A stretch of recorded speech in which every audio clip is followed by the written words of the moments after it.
மூக்கிரட்டை சம்பந்தமாக எத்தனையோ வீடியோக்கள் இருக்குது, எவ்வளோ செய்திகள் இணையதளங்கள் படிக்கலாம், யூடியூப்பில் நிறையா வீடியோக்கள் இருக்குது. ஆனால் குறிப்பாக நான் இந்த வீடியோ போடுறதுக்கான காரணம் என்னென்னா, யாருக்காகனா சர்க்கரை நோயால் பாதிக்கப்பட்டவங்களுக்காக முக்கியமாக இந்த பதிவு. இதில் இந்த பிரியாணிக்காக பயன்படுத்தப்பட்ட இந்த கஷாய முறை சர்க்கரை நோயை முற்றிலும் குணப்படுத்தக்கூடிய வாய்ப்புகள் நிறையா இருக்குது. இதில் ஏற்கனவே நம்ம செய்யக்கூடிய மருத்துவத்திலையும் நம்ம கொடுக்கக்கூடிய மருந்துகள்லேயும் இது முக்கியமான பொருளாக சேர்க்குறோம். அதனால் நான் சொல்கிறேன், நீங்கள் தாராளமாக இந்த முறையை பயன்படுத்தலாம். அது கூடுதல் பலனாக இந்த மூக்கிரட்டை மூக்கிரட்டையும் இதுவும் சேரும்போது சிறப்பான ஒரு பயன்களை உங்களுக்கு கொடுக்கும். இதை எத்தனை நாள் சாப்பிட்லாம் கணக்கு கிடையாது, வாரம் முழுக்க நீங்கள் சாப்பிடலாம். அளவு நான் ஒரு நபரோட அளவு அது நான் போட்டிருக்கிறேன், அதன்படி நீங்கள் எடுத்துக்கலாம்.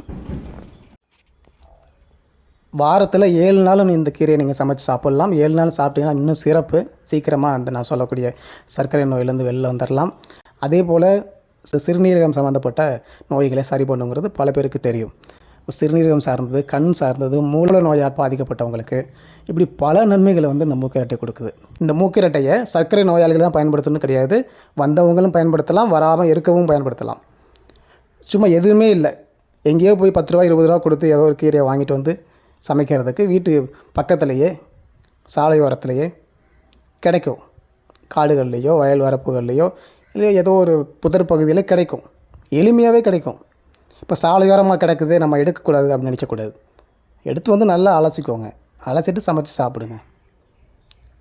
நன்றி, வணக்கம்.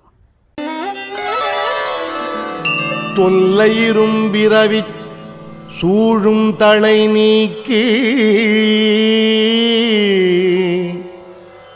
அல்லல் அறுத்து ஆனந்தமாக்கியதே